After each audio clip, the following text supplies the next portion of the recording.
নীলকুঠি মঙ্গলগ্রহ সম্পর্কে কে কে জানে? হ্যালো বন্ধুরা, welcome to my new blog.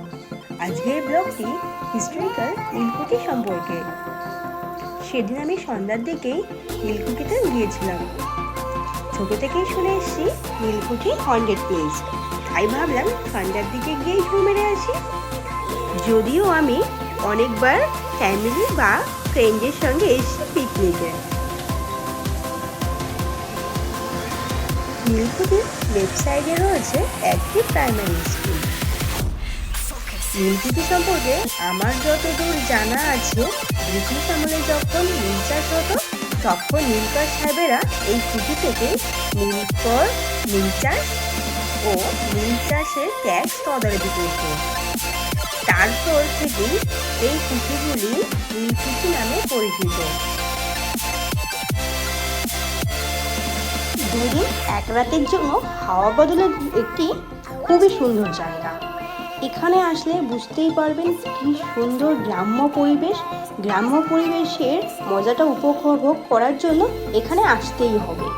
তাছাড়া নীলকুঠিতে এখন প্রচুর যে টেন্ট হাউসগুলো রয়েছে, বনফায়ারের ব্যবস্থা রয়েছে। তাছাড়া রাত্রেবেলা এই টেন্টগুলোই থেকে পার মতন বিভূতিভূষণ অভয়ারণ্যে সাফারি করায়, প্লাস নৌকাতেও সাফারি করায়। তো রাতের বেলা এই জঙ্গল পরিবেশে নৌকা সাফারির মজাটাই আলাদা। এই নীলকুঠি উপরে ওঠার জন্য একটি রিক্সি অবশ্যই থাকে। পারমিশন নেই, তবুও সবাই কি করে নিজের রিক্সের উপর এটি উঠেই থাকে।